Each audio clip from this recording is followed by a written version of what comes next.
Our next speaker is Rob Rogers. Good evening, Mr. Rogers. Really got to stop meeting like this.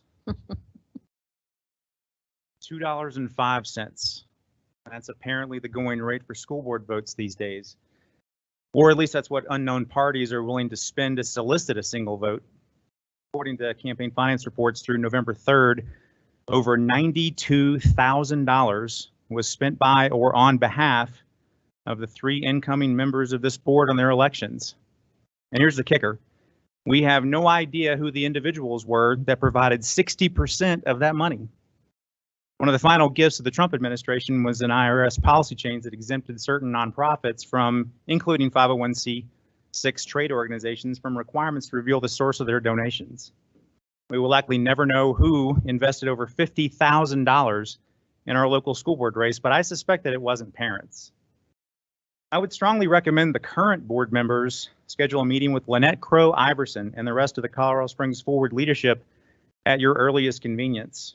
I'm sure it would be very useful for district administrators to have a better idea of exactly what Colorado Springs Forward purchased with their $54,000, because money like that doesn't come without strings. And if you find out, could you let the rest of us know? As much as some of the candidates crow about parental choice, it seems that we would have a right to know more about the agenda being established by the organization that made that purchase. In spite of the obvious political differences and division within our community, surely one thing that all parents would be able to agree upon is that anonymous donations and trade organizations influencing school board elections is objectively a bad thing. But that assumes that it's even about kids in the first place. In honor of Brian Corum's 40th birthday today, I'm going to close with a quote from Captain America. It doesn't matter what the press says. It doesn't matter what the politicians of the mob say. It doesn't matter if the whole country decides that something wrong is something right. This nation was founded on one principle above all else, the requirement that we stand up for what we believe in, no matter the odds and no matter the consequences.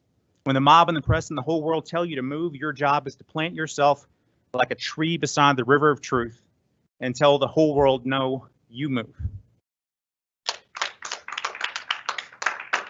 Thank you, Mr. Rogers.